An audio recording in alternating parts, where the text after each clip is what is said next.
Hello guys, yan tayo nag-ayos ng B8 na magaralgal sa PC.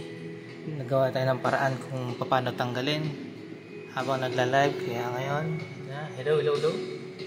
Wala na kayong maririnig na garalgar. Okay na. Ang gagawin nyo lang ay ganito. Pwede kayong pumunta sa malapit na electrical technician sa inyo para sila ang gumawa. Ang gagawin nyo lang ay ito. Ayan po. Ito po ang solusyon para sa garalgal na sound sa kung kayo nag-live stream. May kayong kumanta. Kahit sintonado tulad ko. Ito ha. Kukuha kayo ng female socket na USB. Yan. At tanggalin natin. Yan. Female socket. And then, kukuha kayo ng yung mga sira nyong connector ng USB cable. Yung may data. Yung apatan. Ayan. Red, white, green, black. Ayan. Hahanapin nyo lang ang data plus at data negative at positive negative para sa voltahe. Ayan. Ito kinuha ko para pan-data. Ito ang ikakabit natin sa PC. At ito namang mahabang ito ay ikakabit natin dito sa charger. Yan. Yan.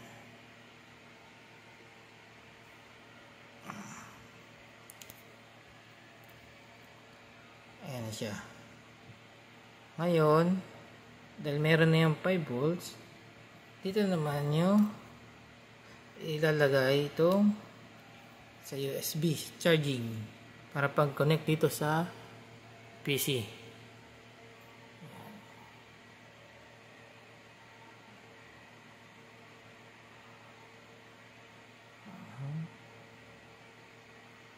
Ayan.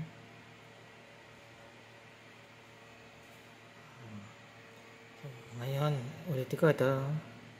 Ayan, gagawin yan. Test na natin. Saksak ko lang.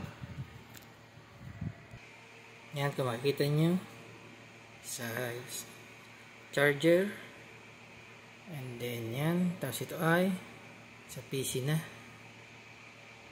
Yan, ito sa PC.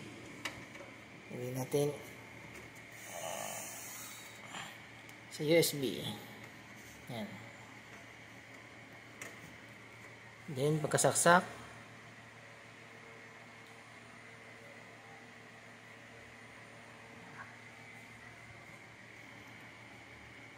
ano nyo lang ito pag luwag. Ayan.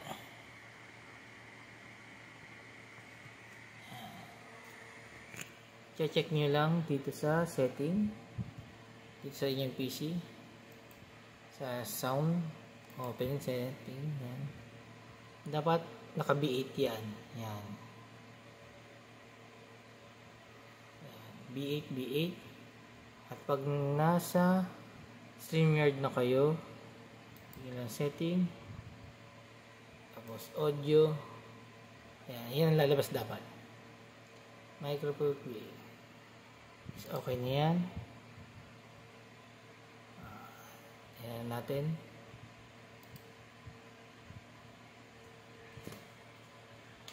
Hello?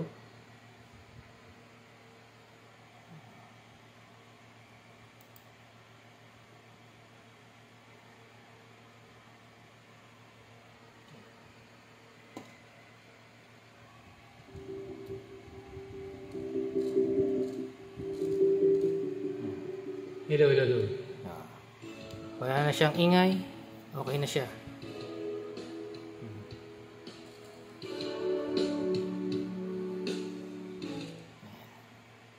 Yan na po. Bye.